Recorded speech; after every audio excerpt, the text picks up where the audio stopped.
ऐसा क्या हो सकता है कि एक पुत्र, और वो भी देवताओं का सेनापति, अपने ही माता पिता से इतना ज्यादा रूठ जाए कि उन्हें हमेशा के लिए छोड़कर चला जाए, खासकर तब जब उसके माता पिता स्वयं भगवान शिव और माता पार्वती हों। ये सिर्फ कोई कहानी नहीं है, ये एक बेटे के दिल में दबे दर्द, एक छोटी सी प्रतियोगिता से बिखरे परिवार और माता पिता के उस प्रेम की अनकही दास्तान है जो अपने बेटे को मनाने के लिए आकाश पाताल एक कर देते हैं। ये उस विवाद की कहानी है जिसने अंत में भारत के सबसे पवित्र तीर्थ स्थलों में से एक को जन्म दिया, मल्लिकार्जुना ज्योतिर्लिंगा। आज हम इस पवित्र स्थान के पीछे की इस अद्भुत कथा को जानेंगे।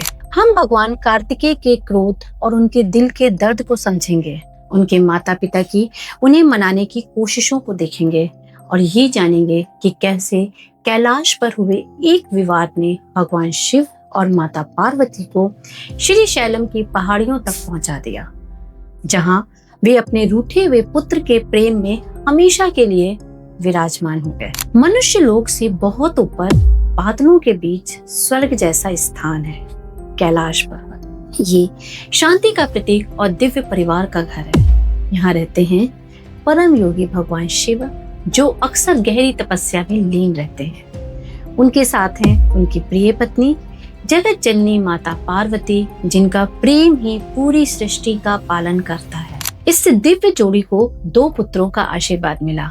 बड़े थे भगवान कार्तिकेय, जिन्हें मुरुगन या स्कंद भी कहा जाता है।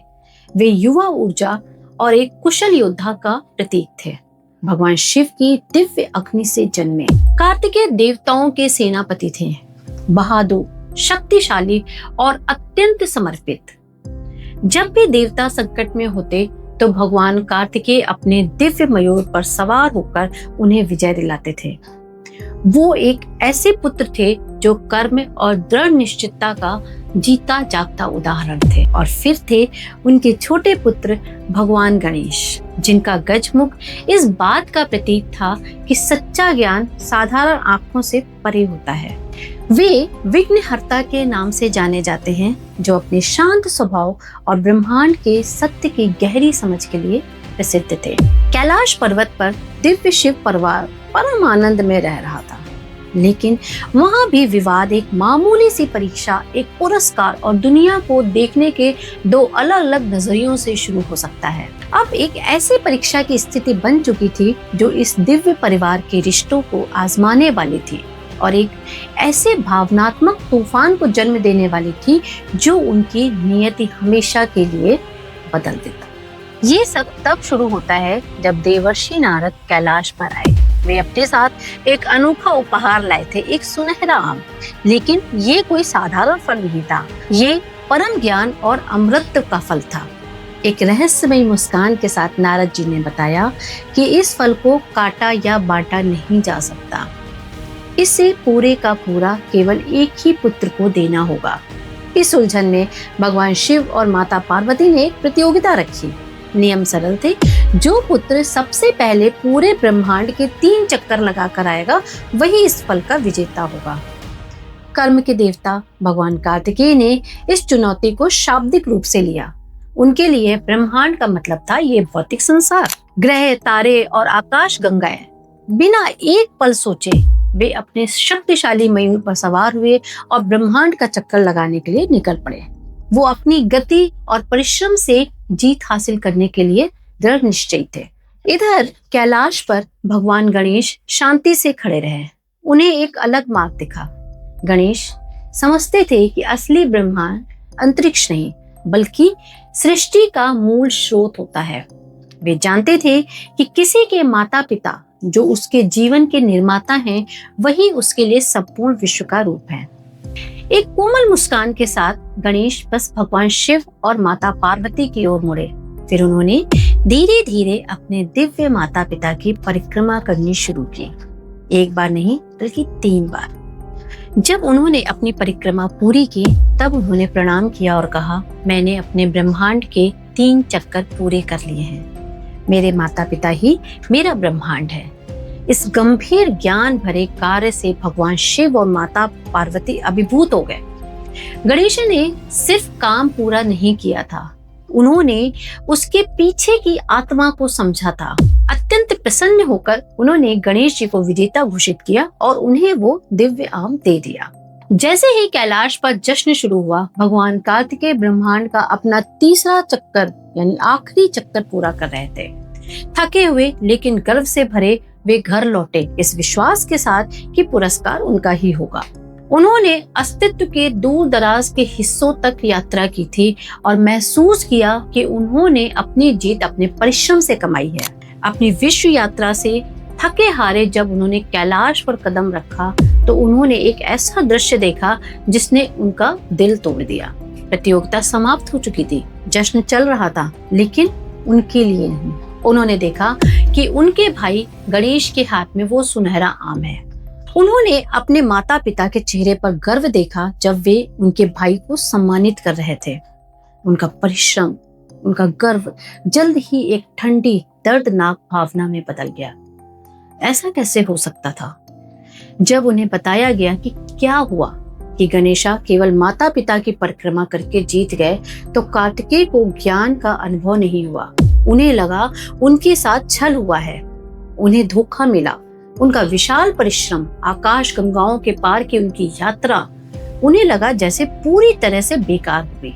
उनके सरल और कर्तव्यपरायण मन के लिए ये शब्दों का एक खेल था जिसने उनके सच्चे और कठिन परिश्रम को नकार दिया था। गहरे दुख और टूटे हुए न्याय के एहसास से पैदा हुआ एक तेज क्रोध उनके भीतर उबल पड़ा। ये एक योद्धा का क्रोध नहीं था, ये एक टूटे हुए दिल वाले बेटे का क्रोध था। उस असीम पीड़ा के क्षण में उन्होंने सब कुछ त्याग दिया, अपनी पदवी, अपने कर्तव्य और सबसे दर्दनाक अपना परिवार। उन्होंने घोषणा की कि वे अब ऐसी जगह नहीं रह सकते जहां उनकी भक्ति का मजाक उड़ाया जाए। इससे पहले कि शिव और पार्वती उनके दुख की गहराई को समझ पाते, वे उनसे मुंह मोड़कर कैलाश छोड़कर चले गए, कभी ना लौटने की कसम लेकर। जश्न खामोशी में बदल गया और पीछे रह गई सिर्फ एक बेटे की जाने की चुभन वाली खामोशी। कार्तिकेय के जाने से कैलाश पर गहरे सदमे और दुख का माहौल छा गया। गणेश जी की जीत की खुशी एक टूटे हुए परिवार के दर्द में बदल गई। शिव और पार्वती का दिल टूट गया था। अपने बेटे को इस तरह क्रोध में जाते देखना जिसे वे शांत ना कर सके, एक ऐसा घाव था जो किसी भी हथियार से ज्यादा गहरा था। इस विछोह को न सह पाते हुए शिव और पार्वती ने निर्णय लिया कि उन्हें कार्तिकेय के पास जाना ही होगा। कैलाश को पीछे छोड़कर उस दिव्य जोड़ी ने एक दुख भरी यात्रा शुरू की, अपने बेटे के लिए, अपने प्रेम के लिए। उनकी ये खोज उन्हें दक्षिण के घने नल्लामला के जंगलों तक ले आई। कृष्णा नदी के तट पर स्थित श्री साई शैलम नाम की एक विशाल पहाड़ी तक। उन्होंने कार्तिकेय को वहां पाया जिनका क्रोध अब एक गहरी उदासी में बदल चुका था। लेकिन जैसे ही कार्तिकेय ने अपने माता पिता को पास आते महसूस किया, उनके पुराने घाव फिर से हरे हो गए। ये सोचकर कि वे उन्हें वापस ले जाने आए हैं, वे वहां से और भी दूर एक दूसरी पहाड़ी पर चले गए। ये अंतिम अस्वीकृति शिव और पार्वती के लिए हृदय विदारक थी। उन्होंने पूरे देश में उनका पीछा किया, लेकिन उनका बेटा अभी भी उनसे मिलना नहीं चाहता था। फिर भी उनका प्रेम इतना विशाल था कि वे उसे छोड़कर जा नहीं सकते थे। अगर वे अपने बेटे के साथ नहीं रह सकते थे तो उन्होंने उसके पास रहने का फैसला किया। ठीक उस श्री साई शैलम पहाड़ी पर उन्होंने हमेशा के लिए वहीं रहने का निर्णय लिया, ताकि वे दूर से ही अपने प्रिय टूटे हुए पुत्र को देख सकें। उस पवित्र पहाड़ी पर भगवान शिव एक ज्योतिर्लिंग, एक दिव्य प्रकाश के स्तंभ के रूप में प्रकट हुए। उन्होंने एक अनोखा नाम धारण किया जो इस पूरी कहानी को बताता है, मल्लिकार्जुन। मल्लिका माता पार्वती का एक नाम था जिन्हें चमेली के फूल प्रिय थे, और अर्जुन भगवान शिव का एक नाम है। मल्लिकार्जुन नाम का अर्थ है शिव जो पार्वती के साथ हमेशा एक हैं। माता पार्वती भी उस स्थान पर ब्रह्मरा देवी के रूप में एक शक्ति पीठ के रूप में स्थापित हुई। ये मल्लिकार्जुन को अत्यंत दुर्लभ बनाता है, भारत के उन गिने चुने मंदिरों में से एक जिसे ज्योतिर्लिंग और शक्ति पीठ दोनों का गौरव प्राप्त है। माता पार्वती के ब्राह्मणा रूप की कथा भी अद्भुत है। पुराणों में अरुणासुर नाम के एक राक्षस का जिक्र है, जिसे वरदान था कि उसे 2 या 4 पैरों वाला कोई भी जीव नहीं मार सकता। खुद को अमर मानकर उसने स्वर्ग पर आक्रमण कर दिया। देवता शक्तिहीन हो गए। निराशा में उन्होंने जगत जननी की शरण ली। उन्होंने उस क्षण तक प्रतीक्षा की जब राक्षस ने अहंकार में अपने पवित्र मंत्रों का जाप रोक दिया, जिससे वो कमजोर हो गया। उसी क्षण देवी ब्रह्मरांबिका बन गई, यानी मधुमक्खियों की माता। उन्होंने अपने ही शरीर से लाखों मधुमक्खियों, ततैयों और अन्य 6 पैरों वाले कीड़ों का एक विशाल झुंड बनाया।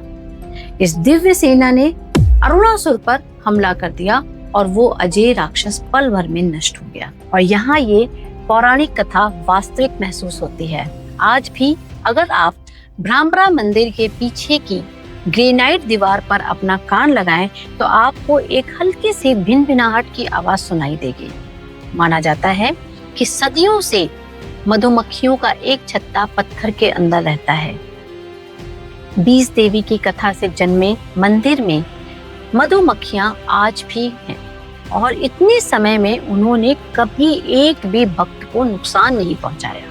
कार्तिकेय की कहानी मल्लिकार्जुन का भावनात्मक केंद्र है, लेकिन इस भूमि की पवित्रता बहुत प्राचीन है। स्कंद पुराण में चंद्रवती नाम की एक भक्त राजकुमारी का वर्णन है, जो तपस्या के लिए इस वन में आई थी।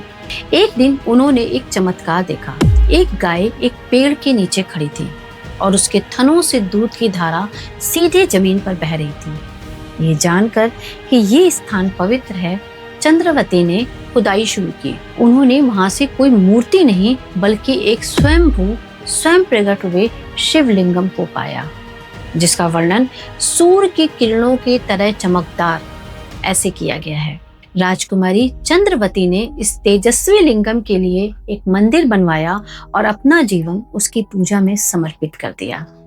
कहा जाता है कि उनकी भक्ति इतनी शुद्ध थी कि उन्हें मुक्ति प्राप्त हुई और वे सीधे कैलाश चली गईं। मंदिर की दीवारों पर उकेरी गई ये कहानी बताती है कि श्री साईं शैलम हमेशा से एक असीम शक्ति का स्थान रहा है। ये अनोखा इतिहास मल्लिकार्जुन को आध्यात्मिक रूप से अद्वितीय बनाता है। अन्य तीर्थ स्थल किसी एक व्यक्ति के उद्धार पर केंद्रित हो सकते हैं। मल्लिकार्जुन की कहानी पारिवारिक मिलन और दिव्य एकता की है। ये एक ऐसा तीर्थ है जो बिछड़ने के दर्द से जन्मा और माता पिता पुत्र के अद्भुत बंधन और शिव पार्वती के अनंत साथ का प्रतीक बन गया। मल्लिकार्जुन की कहानी दिल के दर्द और विवाद से शुरू होती है, ऐसी भावनाएं जिन्हें हम सब समझ सकते हैं। ये भगवान कार्तिकेय के दर्द से शुरू होती है, एक ऐसा दर्द जो इतना गहरा था कि उन्होंने स्वर्ग को भी त्याग दिया। लेकिन इसका अंत उनके माता पिता शिव और पार्वती के असीम प्रेम से होता है, जिन्होंने उनका पीछा उन पर हुक्म चलाने के लिए नहीं बल्कि सिर्फ उनके पास रहने के लिए किया। मल्लिकार्जुन ज्योतिर्लिंग सिर्फ एक पवित्र पत्थर नहीं है, ये एक दिव्य वचन का साकार रूप है। ये स्वयं शिव और पार्वती हैं जो अपने अटल वात्सल्य प्रेम की एक शाश्वत स्मारक के रूप में खड़े हैं। ये पवित्र पहाड़ी वो स्थान बन गई जहाँ एक गलतफहमी से बिखरा परिवार अनंत काल तक जुड़े रहने का एक मार्ग खोज लेता है। जो कहानी बिछड़ने से शुरू हुई थी वो दिव्य मिलन और शांति के एक शक्तिशाली प्रतीक में बदल गई। ये हमें सिखाती है कि हमारे सबसे दर्दनाक संघर्षों से भी कुछ पवित्र जन्म ले सकता है। अगर इस दिव्य प्रेम और मिलन की इस कथा ने आपके दिल को छुआ है तो कृपया लाइक बटन दबाकर अपना समर्थन दिखाएं। इस वीडियो को शेयर करें और हमारी 12 ज्योतिर्लिंगों की इस दिव्य यात्रा में हमारे साथ बने रहने के लिए चैनल को सब्सक्राइब करना ना भूलें। और हाँ, अगर आप एस्ट्रोलॉजी, न्यूमरोलॉजी, टैरेट और अकल्ट स्टडीज को और गहराई से एक सिंपल और प्रैक्टिकल तरीके से सीखना चाहते हैं तो हमारा दूसरा चैनल एस्ट्रो ममता अग्रवाल में जरूर विजिट करें और वहां से भी जुड़ जाएं। अगली वीडियो में फिर मिलेंगे। तब तक के लिए अपना ध्यान रखिए और भक्ति में जुड़े रहिए। जय भोलेनाथ। राधे राधे।